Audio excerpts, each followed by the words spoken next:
Welcome back to another kind of funny reaction, this time to episode 1 of Star Wars, The Bad Batch on Disney+. As always, I'm Tim Gettys, joined by the boss baby himself, Barrett Courtney. A good soldier follows orders. And I feel like I have to do it for this one. Roger Picorni. May the fourth be with you, everybody. Getting some battle droids, you know what I mean? It's just like, you got to have Roger for the Roger. 100%. Unironically, that might be my first tattoo, the battle droid. Oh, no. I think I gotta embrace it. I gotta embrace the meme.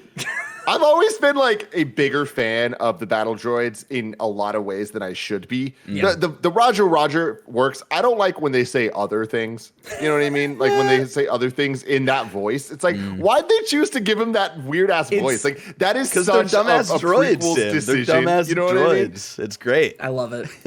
I don't know, but I mean, I always love seeing them, and it's just always brings back old ass memories. Being 9-year-old watching episode 1 in that big old green field. I had the Lego version of the battle droid tank. Oh, Yeah. hell yeah. The curvy That must have been one. a fun one. It was cool. Yeah. It was great. It was fantastic. This is going to be a fun one, though, because this is kind of funny reactions where each and every week we react and review all of the latest movies and TV shows that we are enjoying. You can watch it on youtube.com/kindafunny or roosterteeth.com if you so choose. If you want to listen to it as a podcast, search your favorite podcast service for Kinda Funny Reactions. It will be right there for you. If you want to get the show ad-free, you got to go to patreon.com/kindafunny, and you'll be able to do just that, which is very exciting stuff. Barrett, I want to start with you.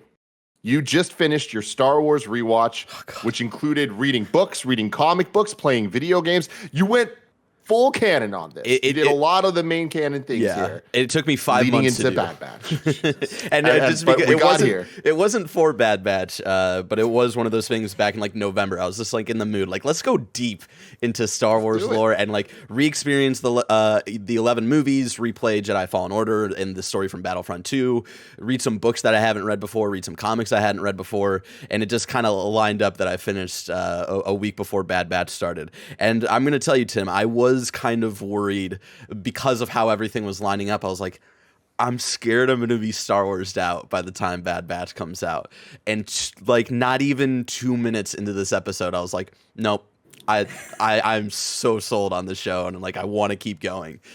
So that was a relief, especially after watching Rise of Skywalker. I was like, last week I was like, oh man, I don't know if I can do more Star Wars. And then like just at the very beginning of this episode, I was like, fuck yes, we're back in the Filoni verse, and him going full Filoni and trying to like connect everything with his characters. It's so good, Tim. It's so good. Roger, what'd you think?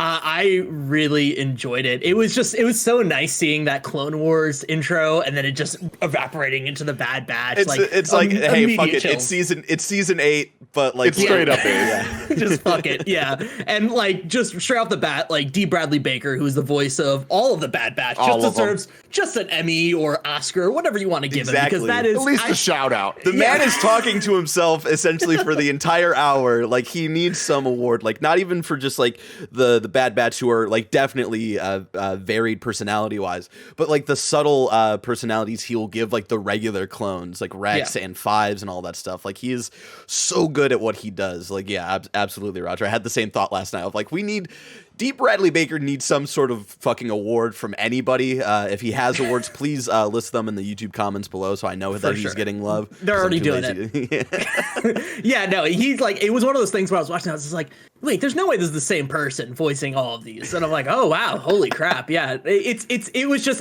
put a smile on my face. Like, I don't think this episode was necessarily like a groundbreaking in anything. Like it was just a comfort food moment. And I think this show is kind of going to be that. I think it's going to be the return of a lot of fun characters that we haven't seen in a while, connecting loose ends. I don't think it's going to be this massive expansion into the Star Wars universe, but it's definitely fun for a Star Wars fan, someone that's watched Clone Wars, or someone even that hasn't even watched any of them. I think this might be a decent start for somebody that might want to dip their toes into the animated Filoni-verse, as you will. And that's kind of more where I step into this, where at this point I have now actually seen a good chunk of Clone Wars and Rebels, but I've never done the sitting watching it from the beginning and all that. But with Bad Batch, I've always been interested in why they're doing this. Because it's like with all the Disney Plus announcements, you look at the MCU side, everything that they're doing makes sense. It's all adding on top of each other. On the Star Wars side, it's like, okay, cool, we have Mandalorian coming out. Clone Wars, the final season, that made sense, kind of wrap up that story and all that, right? But then as they announced all of the new shows that they were going to do, the Acolyte and the Obi-Wan Kenobi show and blah, blah, blah, you start to see those all kind of fit in. Bad Batch seems like a thing that no one was really asking for, where it's like, okay, so these are characters from Clone Wars, from the final season that people didn't necessarily love. No, people didn't hate them, but it's not like these are the fan favorites that people want a spin-off show for, right? So it's kind of like, that's an interesting call for them to do, especially knowing that Disney Plus right now, May the 4th is the day that we're recording this. Like, there's going to be a lot of new eyes on Star Wars and all the new products they're putting out. So you'd imagine they want to put really their best foot forward with this type of stuff, especially if it's going to be animated, which there's the inherent thing of it's a harder grab for people. Like, it is not necessarily, people don't look at it as canon as it is. You know what I mean? It's always kind of like a tier down. And I think that them launching this with like a movie level quality product here really worked in their service. And also this movie, episode 1, really kind of did a good job of introducing you to all the characters you need to know if you haven't watched all the stuff. But also there's just so much stuff that you don't need to know the context of necessarily, because what they set up for the world here, I think, is something that even like Star Wars fans that haven't watched every episode of the 3 animated shows so far can jump into this and they're still interested by, to me, this core thing of how did the clones become stormtroopers? What was that transition to become the Empire? And seeing Tarkin at Kamino, it's such an awesome. I love when we see the melding of eras, right? Yeah. And we get moments, and especially in the cartoons, we do get the moments. But having this entire show kind of based around this, I'm getting kind of hyped. Or like, I don't know if you guys remember. I think it was Battlefront 2.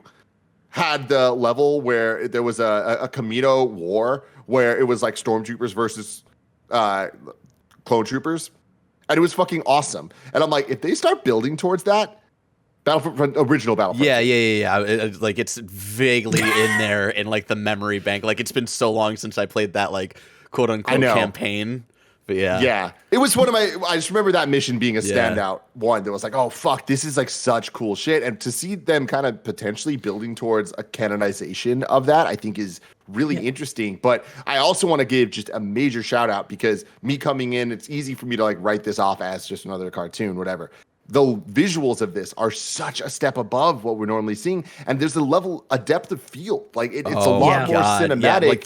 Yeah, the focus and stuff like that is so good. And it's kind of wild how this show went from like the original Clone Wars was like probably one of the most the ugliest CG shows that I've ever seen. Especially that movie is just really ugly looking back. Great. And now like that last season and this show is just gorgeous. Like the brush strokes on everything, like the armor and everything. It just has such texture. And that was the thing that I was just like blown away. Like it's gorgeous. It's a gorgeous show. It's so cinematic. And it's wild that we're gonna get another like full season of this. You know, even after like the 8 episodes of season 7 of Clone Wars, I was just watching this. I was like, I can't believe we're getting more episodes of this in this quality. It's so wild. And even like little details of like after they did the kind of training facility, right? And who's the big guy? I forget his name. Wrecker. Yeah, and like seeing like the smoke still come off of like where he got blasted and stuff like that when they're talking to Tarkin afterwards. It's just like little stuff like that of like, oh my god, it's so detailed. I thought that was just an incense in the background. Like I saw the smoke, I was like, what is that? Yeah, that it was coming like off of like where he got shot, and I was like, Jesus Christ! Like I can't wait to like. I was watching this late at night for this reactions, and I was just watching on my computer monitor. Like I can't wait to rewatch this episode with Alyssa because she's interested in watching this like on the 4K like OLED and like really just taking it all in. I'm so excited. Yeah, and starting it off with the Revenge of the Sith kind of like remake fits. Like where it's like moments from the movie animated. And like, I think that, again, that is such a good start of just like, hey, even if you think this isn't for you, give it a shot. Give it a shot because this could be cool. And I think the people that are going to stick with it are going to be very pleasantly surprised. I like that this episode told. It kind of did everything it has to do. It was a very tight story, introduced you to these characters, set up the stakes of who the major villain is, who the kind of like antagonist villain's going to be. And Crosshairs, are you kidding me? Sure, it's generic as hell. Sure, how he got there is just like, we could have seen it from 10,000 miles away in a galaxy far away, but it doesn't fucking matter because it ended with him in a black and green suit that looks sick as fuck. And I'm just like, cool. I have everything I need right now to be excited for the next 15 episodes because we got 16 this season. It's been wow. confirmed. Oh, it hasn't been this. confirmed. Oh, damn. Okay. Oh, wow. Yeah. Wow. Yeah, and jumping off what you were saying originally, Tim, like I think this is a perfect era to like focus in on it because this is something that I feel like even Star Wars fans, like I have a lot of people in my family that are big Star Wars fans. They all thought that stormtroopers were clones. Like, so it's like I feel like that's something that they don't really address really in the movies. So I think it's a really interesting time period. And you're right, like seeing Tarkin in Camino immediately right off the bat and seeing him already like laying the groundwork of like maybe these aren't as like successful as we think they are. Like even though they're a bunch of clones who we can literally choose and tell them what to do, like maybe they're not as like maybe they're not worth the money that we're paying. Exactly. And stuff like that, which is like a kind of like a very small thread throughout like some of the comics and stuff of like how cheap the Empire feels in like their kind of army force and stuff like that. So I love that we're like starting to get like a little more subtle storytelling there. And it like every time Tarkin shows up in like Clone Wars era stuff, it just feels feels weird to see him surrounded by like clone troopers and stuff and not stormtroopers. It's so funny because he's showed up in the Clone Wars show before, much younger. But like seeing kind of like more of his like the look that like we know him to have, it was definitely like, this is kind of weird. And my favorite well, thing it's cool too because they called him an admiral, I think, in this one. So it's like he's not quite where he ends up. And this is it's 20 years earlier, right? Like at least 17 years earlier. Yeah, it's A New Hope takes place 20 years because I think Luke and Leia are both 20 for A New Hope. So but he's also wearing immediately his like outfit. You know what I mean? Like this is like a week after like Order 66 or whatever. He just already has the outfit. You know what I mean? He's already doing his fun little thing. I thought that was. I know that this isn't a nitpick. It's just an observation. Yeah, but see, like the Saw Gerrera's Resistance, and they all had logos on their hats. And I'm like, okay, it's been a week, guys. It's so funny. I love when they bring in Saw Gerrera just because he's like the most overused character. He's so like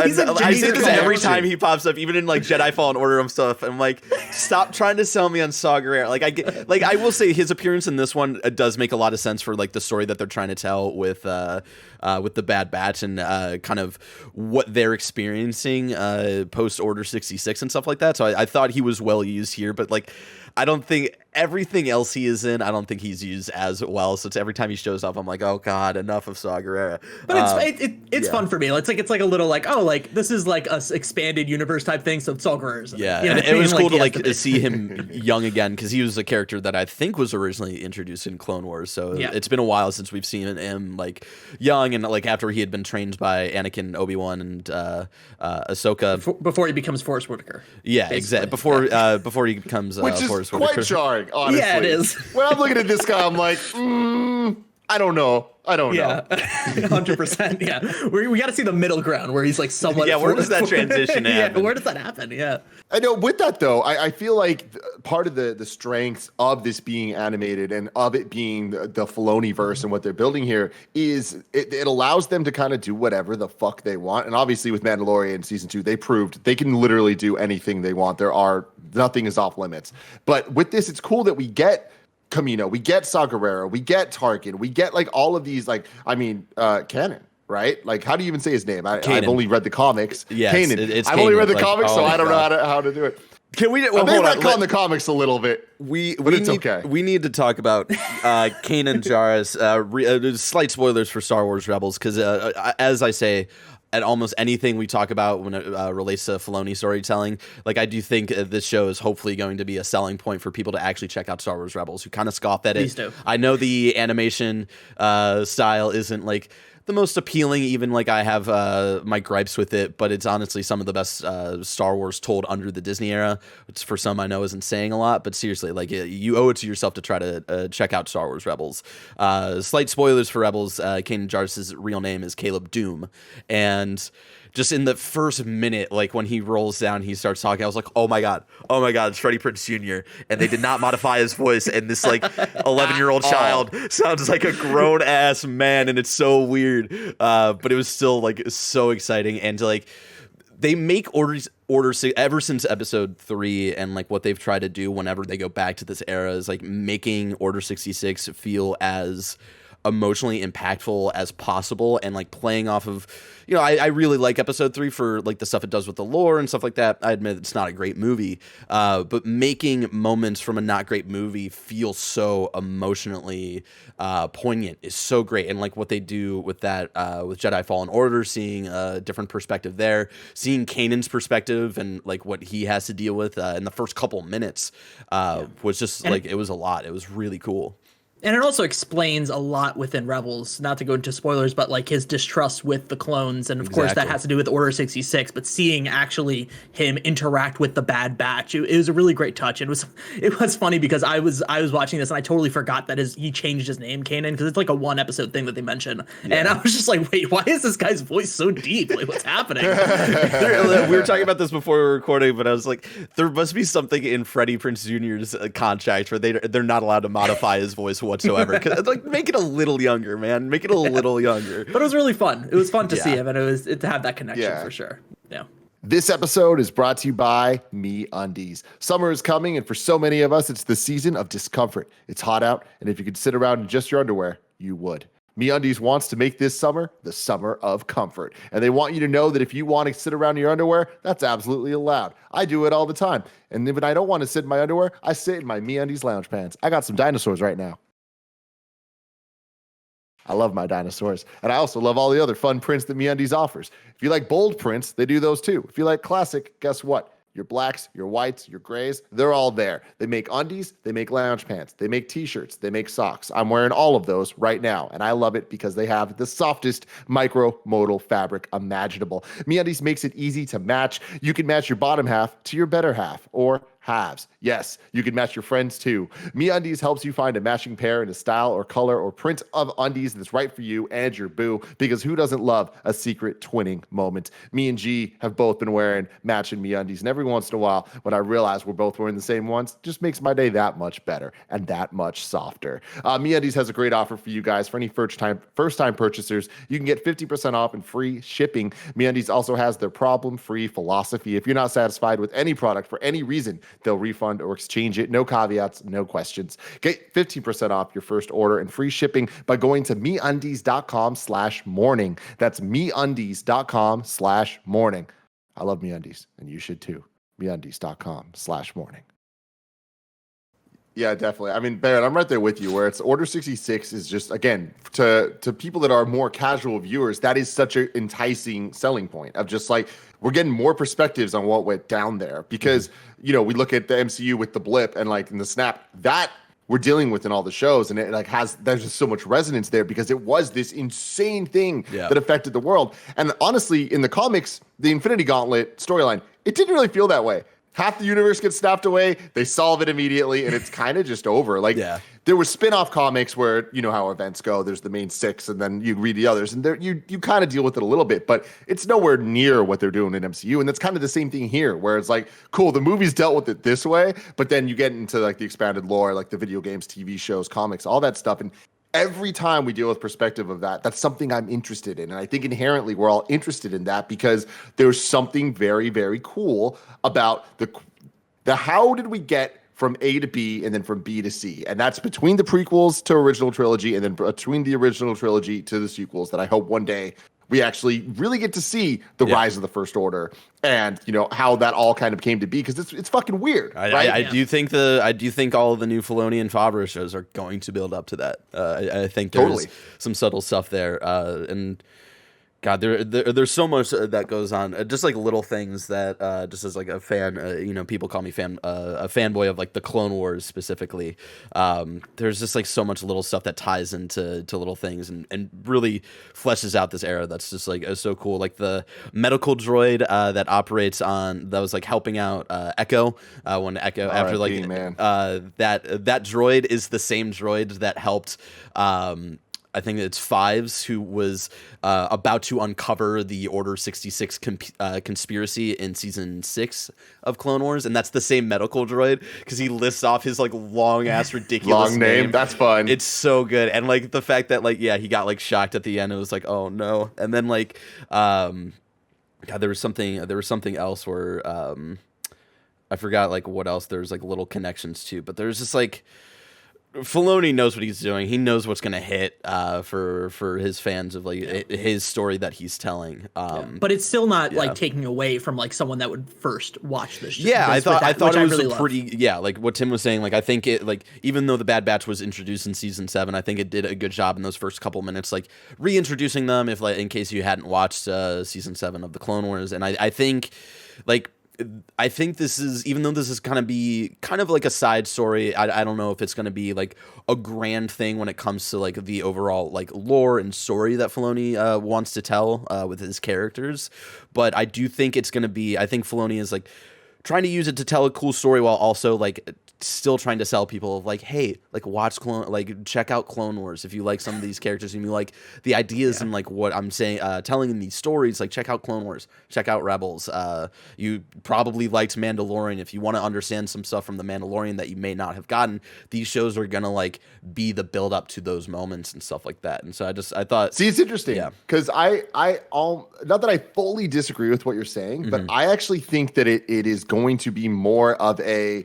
You don't need to know that stuff. Like that stuff, it helps you and it's going to add context and stuff, but we are building something going forward that's building off of that. But I do think that it's going to be more connected to the movies and to the newer properties that are coming out with this. And I think that that's a big reason they use characters that aren't the beloved Clone Wars characters. They are kind of this new group to kind of, I mean, at the end of the day, are these guys going to survive? You know what I mean? Like this has big Halo Reach energy, big Rogue One energy to it. But I do love personality-wise. They're just like, hey, you know what works? The Ninja Turtles. So that's where they're going to be. They even have skin-tight outfits when they go into prison, which was very funny. But I feel like they're trying to build something here. And I think that at the end of the day, it is going to be a mix of what we're saying, Barrett, me and you, where it's just like, it's going to definitely appease you guys. But I think that this is going to start to like, tighten the bolts, I think, and the connections between the movies and kind of just getting a foundation set for them to go a little more bonkers with some of the live action stuff that we have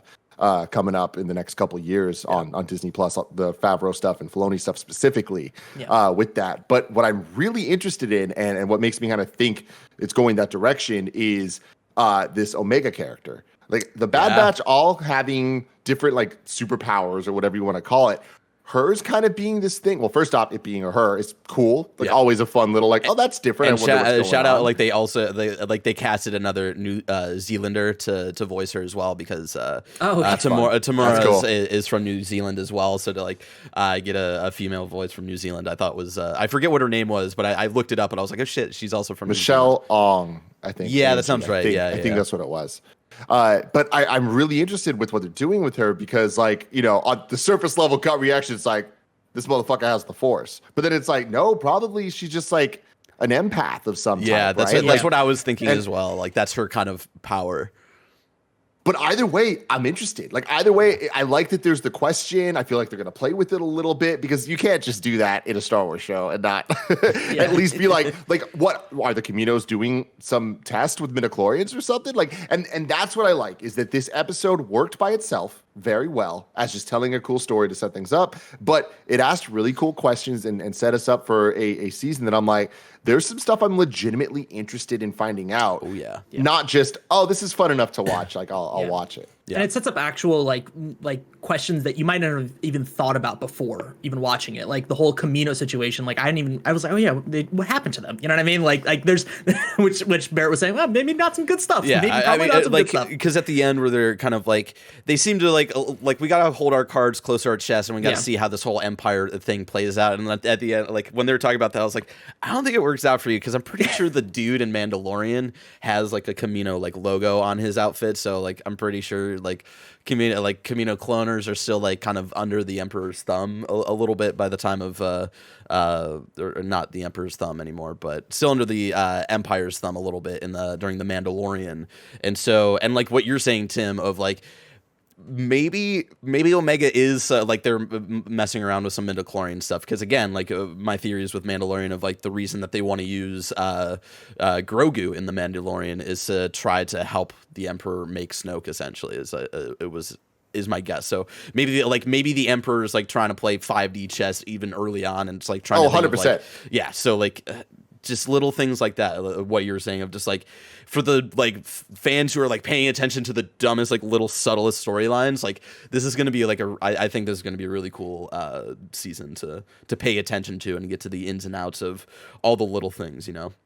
Yeah, but have you been reading the new Vader comic, Barrett? Not the new one. I read this Charles Soule one from like a couple of years ago, I think. The comic that's going on right now, I just saw the preview of it because I don't think it's actually out yet. But it's the preview I saw. It's dealing with Exegol just as a whole, and like with everything going on there. And you see Vader visit it. So you see Vader see the Snoke clones and stuff. So it's like interesting. And obviously the comics canon, like we start getting into the weird tiers where it's again, all canon like, until it's not. Yeah. We get into the tiers where like the comics are trying to fix stuff from the sequels and the shows are trying to make possibly try to make the sequels cool in a dumb lore way and stuff like that. It's all on different tiers and levels, just like you're saying. It's all silly and it's all Star Wars silliness, but it's fun. There's something But with else. that, I think that's cool. I think they are very clearly building to try to do what they did for the prequel trilogy with Rebels and Clone Wars, with the sequel trilogy, with these upcoming shows in some way of just filling in the gaps to make it make sense. Make it make these events somewhat interesting more so than they've been presented to us. I think we need to talk about the food fight though. Like that's canon. I now. wanted it to be a food fight. So, like I wanted them to go all out and like yell. Fight, you know what I mean? Yeah, I know, but I really wanted them to keep throwing food and stuff. It was so fucking good. It was very. That's the thing that I think is really interesting about the show is that has that like. That it rides the line of like a kid show and also like something for people that like the Clone Wars and maybe that grew are up more with Clone adults. Wars and stuff for like sure. That. Yeah, exactly. Yeah. So it rides that line where I could see like my nephew watching that and being like, this is hilarious, this is great, but then also like we're enjoying it as well. So it has it doesn't feel like as kids like as like Resistance or something like that, but it's definitely riding that line. Which it does a good fun. balance of like what Star Wars like kind of always has to be of like having a little more of like the serious undertones for the keep the adults interested and like having the more lighter characters, and I think that's like what Omega is gonna kind of be the driving force of in this season is to kind of be the light side to the grittiness of the Bad Batch and stuff like that. And yeah, I'm so excited to it's awesome that we're getting 15 more episodes, and I'm so excited. One little thing, Friday. Another episode this Friday. One little thing that I want to shout out is I think the test droids when Tarkin was like use live rounds, I think they kind of subtly look like Dark Troopers. I might be reading a little too into that. 100%. Yeah, so like they're definitely like kind of what eventually becomes like the building blocks towards the Dark Troopers that we see in the Mandalorian. And I think when they were getting shocked eventually near the end of that fight, again, this is like some dumbass knowledge, and someone please in the comments please confirm my dumb theory or deny it, but when they would get shocked, the sound that they would make I think is the same exact soundbite of when you would shock a specific group of droids in Star Wars The Force Unleashed. It was like specifically the same like funny. I hope soundbite, so. and like it's because I only know that because I like replayed Force Unleashed and streamed it as a goof as part of my Star Wars rewatch a couple months ago, and like that specific soundbite was like burnt into my head because that level like was way too long. And so like when they get shocked, I was like, why do I know this and why do I recognize this sound? It's so dumb. But yeah. I just wanted to shout that out. Also, shout out to General Grievous in like the beginning where they're like not just like the episode 3 like recreated scenes, but also the when they do the kind of like Star Wars like intro like hype thing where they show all the helmets and stuff. Like Grievous was the first one. It's interesting that they changed it up. I didn't expect them to like change it for every show, but that's cool. It's hype though, man. I love that thing. Good. You know, every week having the Marvel Studios fanfare and every week having this Star Wars thing, it makes it feel canon. It makes it feel like it's more important. The one worry I have from a marketing perspective is they were not pushing Bad Batch hard on Disney Plus. At least when I was looking at midnight last night. Uh-oh. Roger's gone. I got it. Don't worry about it.